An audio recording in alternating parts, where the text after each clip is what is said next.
All right. Welcome back to the Optimal Self Concept Series.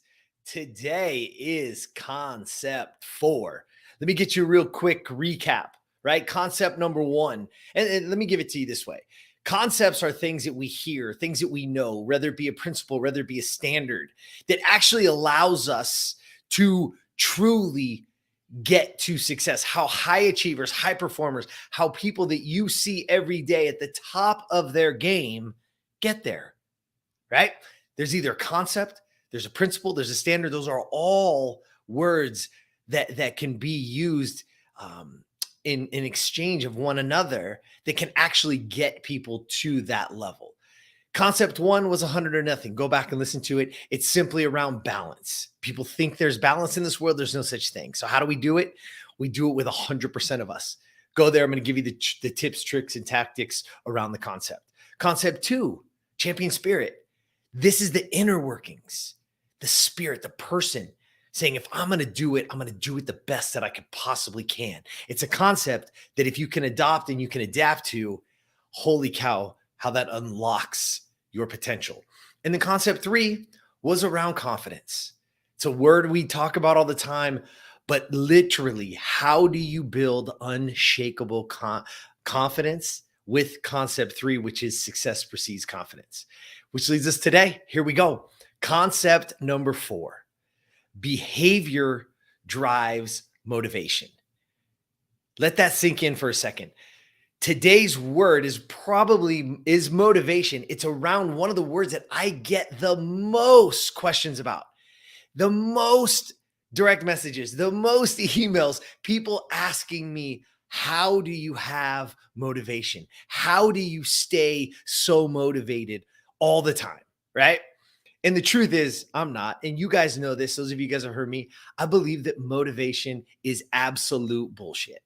But I do know that if we get that momentum, if we do things, if we find ways to get motivated, to build momentum in our lives, that you can have that success. And I'm going to say it to you this way: behavior drives it. What you actually do. There's an incredible quote by Harvard psychologist Jerome Bruner, and this will lead us into what this is today. And how can we use this concept of behavior drives motivation to get us there? And he simply says it this way: you're more likely to act yourself into feeling than feeling yourself into action, right? Listen to that. Act your way into feeling. Meaning if you wait around to feel something, you wait around to be motivated, you're doing nothing. You're not going to take the steps necessary to have the life, business, relationship that you want. You're never going to be the best version of you by waiting to feel something. You've got to push yourself into action. Okay. So here's how we do it, because there's basically 3 pillars to self-motivation. And if you heard concept number 3, I gave you a little bit of teaser to this, but today we're going to get really into it, because if you get this concept, if you get these 3 things and understand these 3 things, you are absolutely going to change your life, right? So the 3 pillars of self-motivation, the behavior to drive our motivation. Number 1 is competency. Think about this. You must develop great competency in your craft, what you do. If you have a high competency in what you do, you are more likely to do it. You are more motivated to do it. You see, competency plays that factor. Think about the things in your life, the things that you love to do, the things that you're really good at. How more likely are you to do it or even be motivated to do it? You see, competency is it. So ask yourself now, what is the skill I need to learn? What is something that I need to learn or get better at, get more competent at, that will actually drive my motivation? Because that behavior will drive your motivation, right? That behavior will drive the motivation if you become more competent. Number two, the third pillar, or the second pillar, I'm sorry, autonomy. You are responsible for you.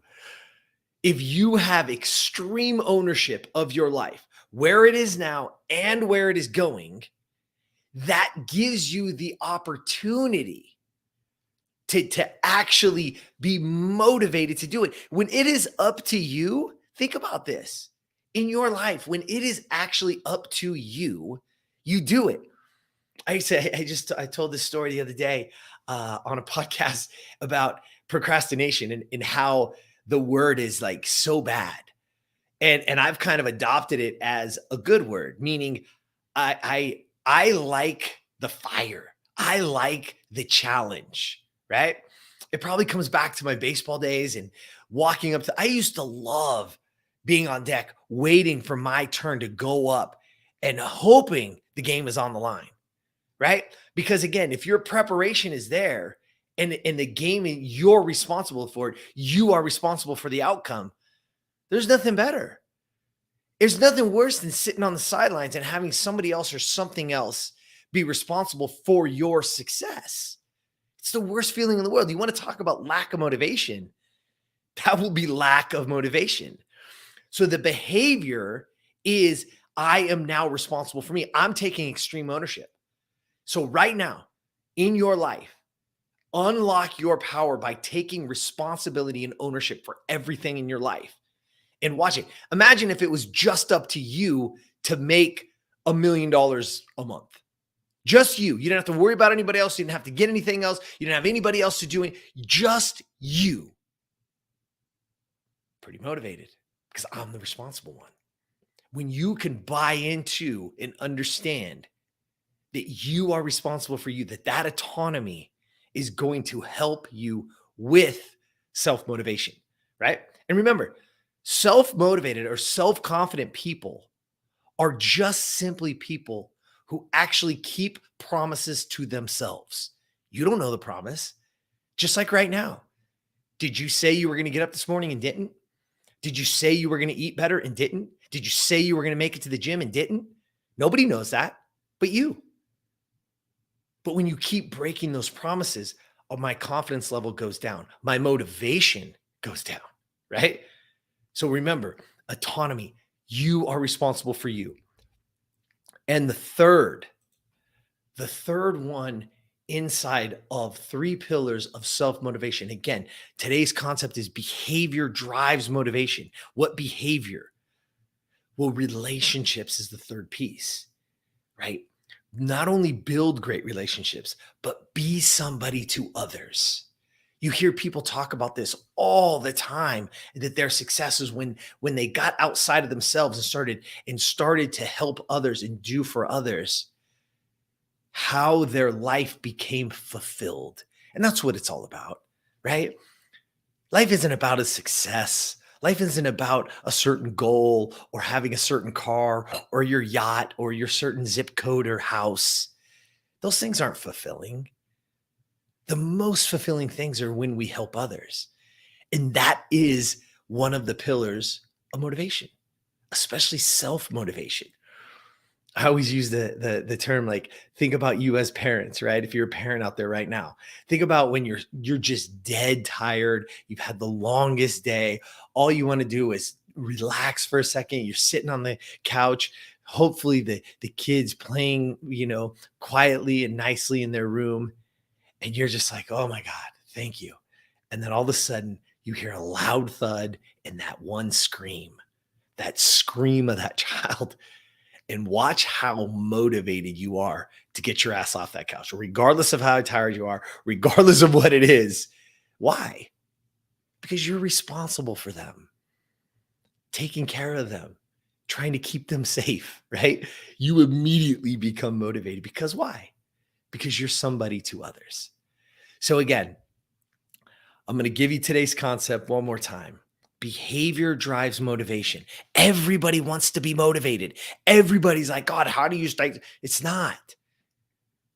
It's through behavior. It's through action, right? You're more likely to act your way into feeling. Think about it. You see the memes all the time of somebody's like, oh, Didn't want to go to the gym, got to the gym. No one got to the gym and got a great workout in and said, oh man, I'm so pissed off that I did that. They're always like, I'm so glad I came. What an incredible workout. I feel so much better. But they weren't motivated to get there. But the behavior drove the motivation. Once they're there, once they're lifting, once they start to break a sweat, once they start to, man, does that just, it picks up the endorphins, everything around it. That's what we need to get to. We got to understand that it's the behavior that matters. That will drive the motivation, right? And the 3 pillars: competency, develop great competency, be the best in the world at what you do, or at least build high competency in what you do, because the things that you're good at, you'll do again. You'll want to do more, right? You are responsible for you. Autonomy, number 2, right? Take extreme ownership of your life, where it is now and where it is going. Imagine you have the control. It's not about finding yourself. It's about creating yourself. You are in a position to create yourself. Take fucking responsibility of that. Go get it. Go get it. And 3rd, relationships. Man, build them and be somebody to others. Who out there needs something from you? Just a simple text message today. Just a simple, hey, I'm thinking about you. Who out there in your family, your friends, somebody? Put a smile on somebody's face and watch how much better that feels, right? So again, today's concept is concept 4, behavior drives motivation, right? I hope you got something out of this. And please, if you did, do me this favor. If you did, make a comment below, comment on it, screenshot it, right? Post it, and even better, share it with a friend. Share it with somebody. Because listen, we want to get this out to everybody, anybody that we can help. I promised a kid a long time ago that I wouldn't go to my grave with this stuff in my brain, that I would get it on and I would get it out so that hopefully somebody could stumble on it somewhere and use it. And I hope that's you. And if we can get it to the next person through you, that's even better. All right. So until next time, come back. We got one more, man. Concept 5. And I'm just going to give you the word discipline. You're going to love it. We're going to get through it deeply so that you can have it, right? But until next time, get out there and be the best version of you. Cheers.